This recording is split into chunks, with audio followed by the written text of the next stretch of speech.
90 के दशक में जो समय है जिसको हम भूमंडलीकृत समय कह रहे हैं, जिसे उधार और उपभोग के दो शब्दों से परिभाषित किया जा सकता है, और जिसने हमारी भोग की कामनाओं को उद्दीप्त किया। और अगर उस समय को पंकज मित्र के शब्दों में देखें तो कुछ ही दिनों पहले विद्वान प्रधानमंत्री और विशेषज्ञ वित्त मंत्री ने देश की दरवाजे और खिड़कियां हर तरह की हवाओं के लिए पूरी तरह खोलने की घोषणा की थी, और बाजार की उमगती इठलाती चाल पर उसका असर दिखने लगा था, और बड़े बड़े सूटकेस तक हवा में उड़कर इधर उधर जाने लगे थे, और हवाओं में लखपति करोड़पति बनने के सपनों के रंगीन बुलबुले तैर रहे थे। तो बुलबुले वो छोटे नहीं हुए हैं, बुलबुले और बड़े हुए हैं। और इसी जब हवाओं में सूटकेस तैर रहे थे तो एक पूरी पीढ़ी हिंदी कथा जगत की, कहानी जगत की आती है, और उसके एक प्रतिनिधि कथाकार के तौर पे पंकज जी हमारे सामने हैं। और सितंबर 96 में हंस में उनकी कहानी, पहली कहानी अपेंडिसाइटिस प्रकाशित हुई थी। इसमें दलितों के दुखों का कुछ विवरण था, और 97 में जो उनकी कहानी इंडिया टुडे की साहित्यिक वार्षिकी में पड़ताल आई तो उसने बड़ा ध्यान खींचा समीक्षकों का और पाठकों का, क्योंकि उसमें दिखाया गया था उस कहानी में कि कैसे इस उदारीकरण और वैश्वीकरण के युग में वस्तुएं जो हैं वो मानवीय संबंधों को न केवल अपदस्थ करेंगी बल्कि उनकी मृत्यु का कारण भी बनेंगी। तो एक अलग तरह का कथ्य जो है वो अपने खास उनकी जो भाषा है, उनका जो कहन है, उनकी कहानियों का जो लोकेल, एक खास लोकेल है, और हास्य के लोगों के साथ जो उनकी प्रतिबद्धता है, एक खास कथाकार के तौर पर हमारे सामने लाता है।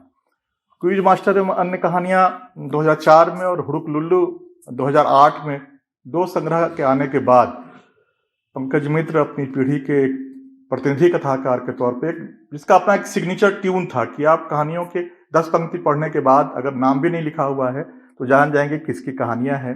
ये बड़े महत्वपूर्ण था। और इनके यहाँ वो सिग्नेचर ट्यून जो बनता है पंकज मित्र का, उसमें सबसे महत्वपूर्ण भूमिका निभाती है वो देशज जनतांत्रिक भाषा का जो स्वरूप है, और कहन में ध्वनि के सौंदर्य का जो स्थापत्य है, और कहानी में वाचिक परंपरा की जो वापसी है।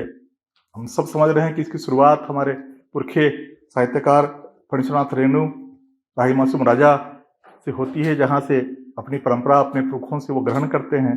लेकिन खास जो उनकी लेखनी में जो व्यंजना और व्यंग का जो पूट है, वो लगता है कि राग दरबारी के श्रीलाल शुक्ल से और हरिशंकर परसाई की रचनाओं से वो ग्रहण करते हैं।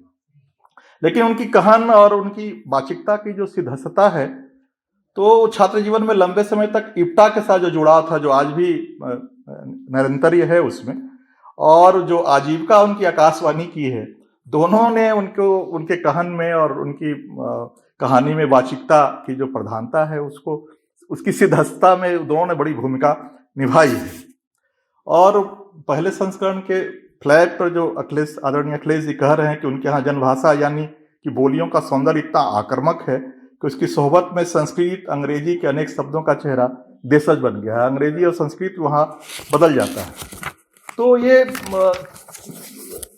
इसकी शुरुआत हम रेणु के यहाँ देख सकते हैं, जिसको बड़ी विस्तार से हेनरी कैथरीन हैंसन ने अपने लेख में लिखा है कि कैसे वहाँ भोजपुरी भी, हिंदी भी, मैथिली भी, नेपाली भी, बांग्ला जैसी भाषाएं और बोलियां अपने आधुनिक मध्यकालीन रूपों और आदिवासी भाषाओं के साथ संश्लिष्ट हिंदी, बाजारू हिंदुस्तानी, अंग्रेजी सब वहाँ घुल मिल के एक जनतांत्रिक स्वरूप ग्रहण कर रही हैं। तो पंकज के यहाँ भी आप देखिएगा कि जब वो हजारीबाग के आसपास की कहानियां कह रहे हैं तो वहाँ खोटा दिखाई पड़ेगी, जब वो रांची की कहानी कहेंगे तो सादरी वहाँ दिखाई पड़ेगी, और कोई पात्र अगर मुस्लिम है तो वहाँ आपको नफीस उर्दू मिलेगी।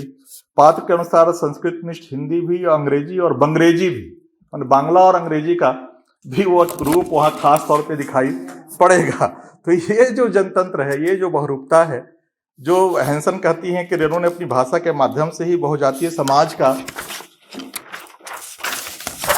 एक मेटाफोरिकल चित्र प्रस्तुत किया, उसके माध्यम से भारतीय ग्रामीण जीवन के बहुभाषी दुनिया से लोगों का परिचय कराया। कुछ वही बात आप यहाँ उस परंपरा में बढ़ते हुए आप देख सकते हैं पंकज जी के यहाँ।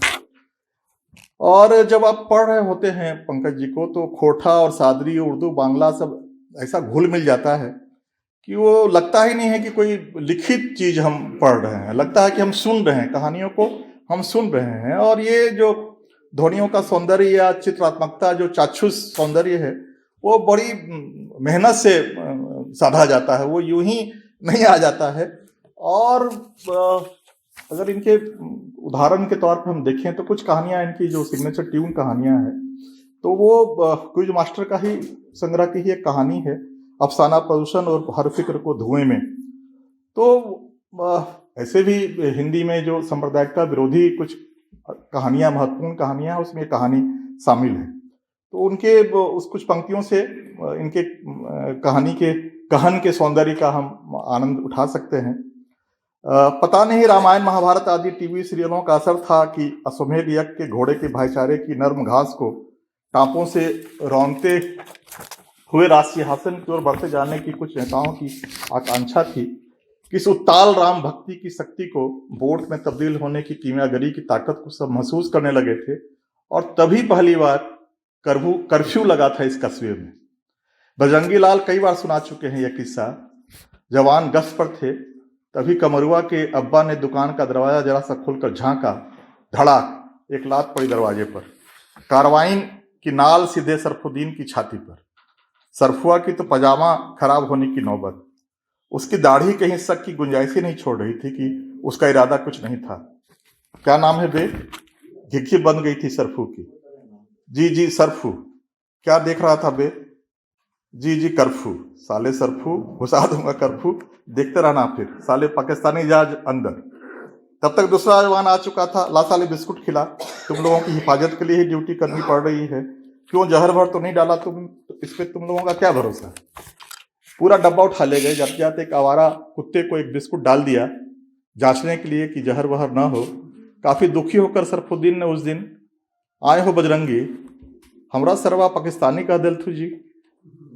छोड़ने से पिहन के बाद बजरंगी लाल ने दिलासा देने के लिए कहा था, ना जी तू तो जाने है ना कितना कहलको सब हमरा पाकिस्तान जाए खातिर वही सैयद साहब। हम कहलियो काहे के है हमर हुआ, जहाँ पैदा होलियो वही न दफन होबो। और छोड़ न बे। न जी छोड़े पकड़े वाला बात नहीं हो। तू कहले हल ना एक बार कि 3 गोक्का खातिर मुसलमान सब बदनाम हो, कुनवा बढ़ावे में, क्रिकेट मैच में पाकिस्तान के जितावे में, और कश्मीर के खातिर। तो ना हम कुनवा बढ़े लियो, नई नासपिटा क्रिकेट से हमारे कोनो मतलब। और कश्मीर के बात तो छोड़, हम तो कभी कटकप साड़ियों नहीं गलियो, तो हम पाकिस्तानी कैसे हो गलियो जी बजरंगी? छोड़ न बे, काहे लेकर ले माथा पेची। ये छोटा सा अंश उस कहानी का, और ये क्या प्रक्षेपित करने की कोशिश कर रहा है कथाकार, हम महसूस कर सकते हैं। और भड़काए हुए तनावों के रह गुजर से गुजर कर कहाँ से कहाँ तक हम पहुंच गए हैं, हम सब सुपरिचित हैं। लेकिन इस भविष्य को 90s में हमारा कथाकार देख रहा था इन चीजों को, ये बड़ी महत्वपूर्ण है। और इसी कारण से सांप्रदायिकता विरोधी जो चंद कहानियां हिंदी की हैं, उसमें कहानी एक स्थान रखती है। उस ढंग से लोकेल जो है झारखंड का, जो रेणु के संदर्भ में भी आता है कि उनकी आंचलिकता में पूरा देश विन्यस्त है, और आंचलिकता में वो कहानी ढूंढते हैं, कहानी वहीं से निकल के आती है।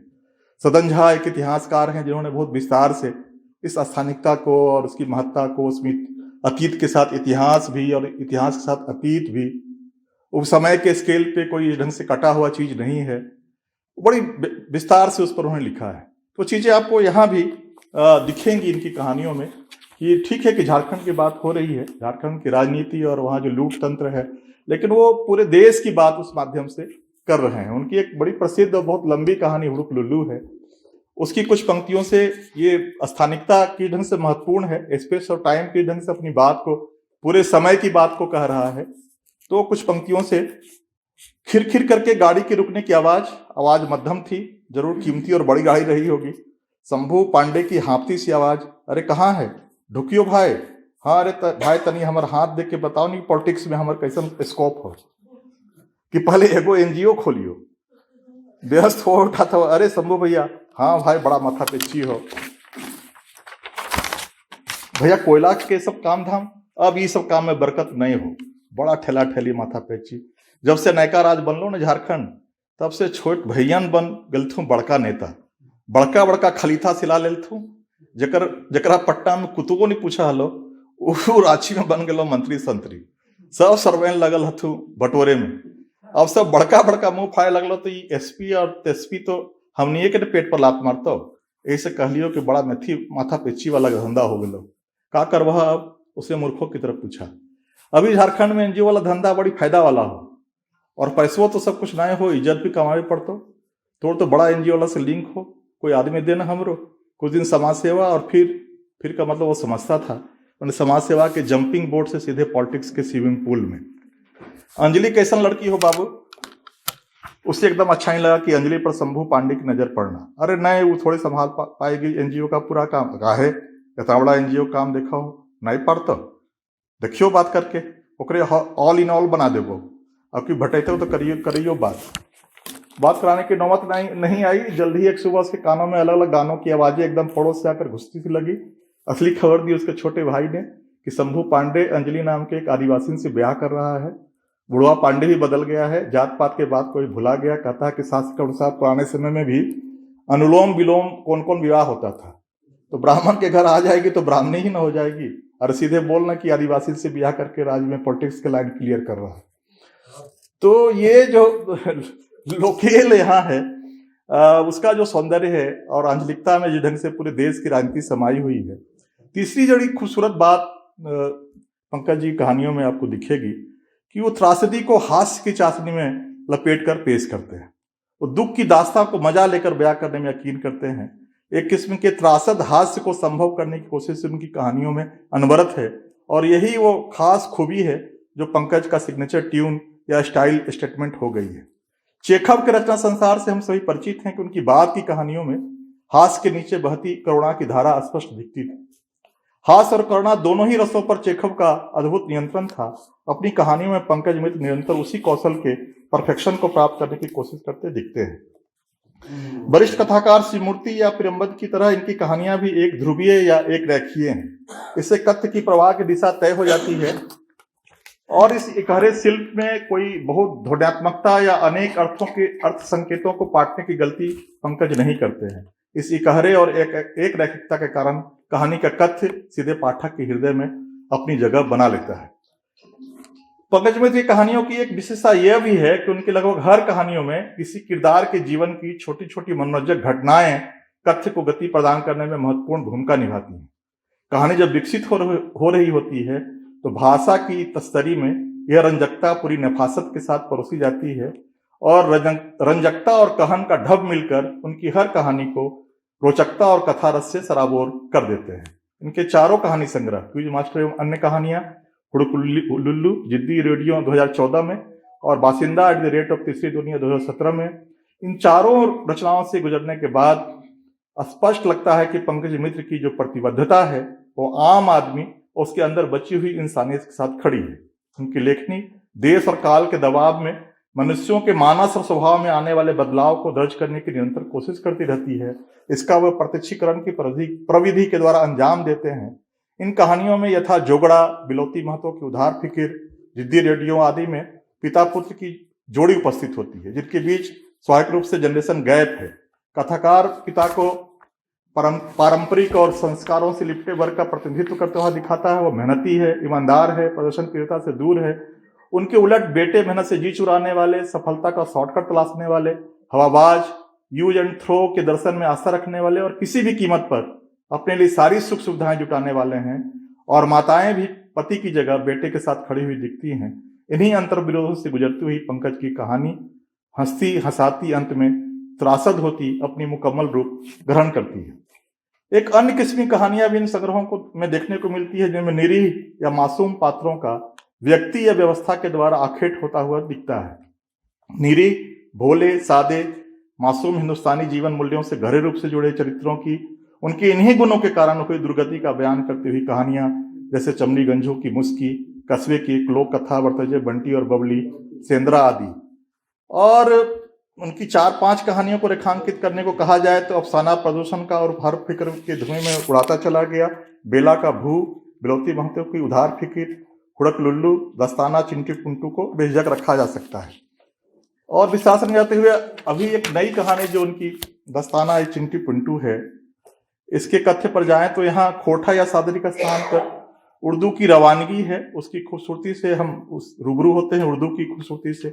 ये एक प्रतिकार भी है एक प्रगतिशील कथाकार का कि कैसे अपने समय और सत्ता के खिलाफ वो भाषा को हथियार के तौर पे इस्तेमाल करता है। जब उर्दू जुबान को हिंदी की मौसेरी बहन न मानते हुए एक धर्म विशेष से जोड़कर देखा जाता है और लाश से ठेलकर किनारे करने की कोशिश होती है, तो ऐसे में एक कहानी लिखी जाती है जो उर्दू भाषा और देवनागरी लिपि को एक साथ लेकर आती है, अपनी पूरी लय और धारा और धार के साथ। एक एक पंक्ति आपको नज्म और गजल का एहसास कराती है। यह खूबसूरती तो है भाषा की, लेकिन कहानी में जिस यथार्थ को रखा जा रहा है वह सूक्ष्म से प्रस्तुत हो रहा है। यहाँ मॉब लिंचिंग की बात की जा रही है, बड़े गोश्त की भी बात हो रही है। दुर्भाग्य है कि हम जिस वर्तमान काल में हैं उन्हें उस काल में इन्हीं चीजों को हथियार बनाकर निरसंसता की निरंतरता हिंदुस्तानी तहजीब पर कोलतार की परतें बिछाती चली जा रही है। मानव सभ्यता संस्कृति न हो वो बलि दकने की मजार हो। यथार्थ हमेशा यथातथ परखता के साथ कहानियों में नहीं आता। नामवर जी भी कहते हैं कि यथार्थ का मतलब यथार्थ का आभास देना होता है, उसकी नकल करना नहीं। इस कहानी में हम देखते हैं कि मॉब लिंचिंग का यथार्थ एक छोटी सी पंक्ति से स्थापित किया जाता है। ठीक से आपको समझ में नहीं आता कि क्या हुआ जमाती पिंटू के साथ, पर कहानी जब खत्म होती है तब पता लगता है कि उस अंधेरे में उस मैदान में अपनी उसकी लिंचिंग हो गई और बहाना बना था उस कमरे में एक अनजान स्त्री की रसोई का। अब वहां हथियार बनी कि नवरात्रि जैसे पवित्र दिनों में बड़ा गोश्त पकाया जा रहा था। सारा का सारा यथार्थ जो है आभास के तौर पे आता है, वो बहुत विवरण के साथ नहीं आता है और कहानी अपने कहानीपन के साथ चलती रहती है। बचपन की सारी शैतानियों के बखान, हाथों पर उस्तादों की छड़ियों से चित्रकारी, तमाम खिलंदड़ी बातों और दोस्ती का बयान। दोस्ती टूटती तब है जब पास के गर्ल्स स्कूल की दीवार, जिसे लड़के मोहब्बत की दीवार कहते हैं, उस्ताद शैतान की दीवार, और दोनों दोस्त जो अपनी मासूका को उनके साथ तालाब के किनारे झाड़ियों के पास पहुंचते हैं तो जैसे बिजली गिरती है। दोनों एक दूसरे के बहनों के साथ थे। पंकज के शब्दों में नजरें टकराई और जो नजारा दरपेश हुआ तो जैसे आसमानी बिजली गिर पड़ी। दोनों में से किसी को भी इल्म नहीं था कि जिन मासूका को तालाब के किनारे की हवा खिलाने लाए हैं वह दरअसल एक दूसरे के घरों की दोसीजाएं थीं, जिनके बारे में गलतफहमी थी कि वह बड़ी ही नेक वक्त घरेलू किस्म की धार्मिक लड़कियां हैं और भाइयों के सामने सिर और छातियों को दुपट्टे से ढके बिना निकलती तक नहीं थी। और यहाँ तो और यहीं से दोस्ती टूट जाती है और 10वीं फेल करने के बाद दोनों अपने पिताओं के पुश्तैनी धंधे में चले जाते हैं। बहुत सारी ऐसी बातें हैं इसमें जो सीधे सीधे नहीं कही गई हैं, लेकिन बहुत महत्वपूर्ण एक पंक्ति है कि अभी वो शाहरुख खान है और बाद में ओसामा बिन लादेन हो जाएगा। अब एक पंक्ति की व्यंजना को महसूस कीजिए कि इस पंक्ति में अल्पसंख्यक समाज की पूरी त्रासदी एक कौंध के समान समाई हुई है और आह से उपजा हुआ गान वाली आह या आहों से भरी हुई है।